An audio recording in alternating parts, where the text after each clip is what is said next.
Asalaamu calaykum asxaabta kusoo dhawaada muuqaal kale iyo bukaan deeq. Waxaan ka hadli doonaa haddii Ilaahay idmo cudurka degdeg ku duqoobidda carruurta ee lagu magacaabo Progeria. Marnaba ma dareemin inay tani tahay cudur maxaa yeelay waxaan ahay carruur, waxaan u qaatay wax Ilaahay iigu talagalay inay tahay. Nihal Bitla waxa uu la xanuunsanayaa cudurka hidde-sidaha ka oo lagu magacaabo Progeria. Waxa uu u ekaysiiyey 14 jirkan qof duq ah. Sidaa oo kale waxaa ka muuqda calaamado xanuuno kale oo uu sababay cudurkan iyo gabowga oo ku siyaadaya. Cudurkan waa xanuun hidde-side ah, kuma dhashaan carruurtu laakiin waqti dambe ayuu ka soo muuqdaa.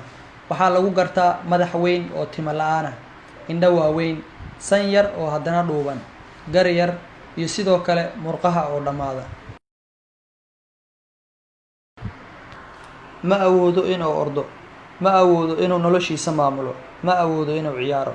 Waxaa kale oo jira calaamado caafimaad darro xanuun badan oo ka muuqda, sida xitaa markii uu dharka bedelanayo oo kale. Waxaa xanuuna kala goosyada oo waxa uu dareemaa kala bax garabka.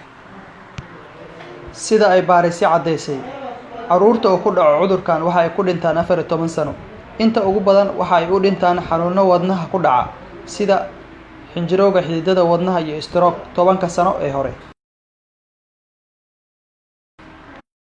Waa xanuun aad u dhib badan. Waa xanuun yareeya cimriga nolosha.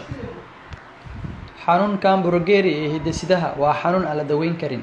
Laakiin xarunta cilmi baarista cudurka Progeria ee Boston ayaa soo saartay dawo hoos u dhigaysa xanuunkan si looga hortago xanuunada wadnaha ee uu keeno.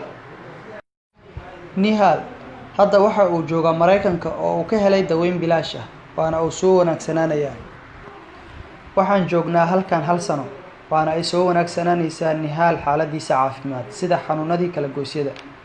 Ma awoodin awal inuu iswareejiyo ama uu si caadi ah u istaago, laakiin hadda waa awoodaa. Sanado badan waalidiinta Nihal ma ogeyn waxa haya. 4 sano ka hor waxaa ogaaday Dr. Baraktam Hanka.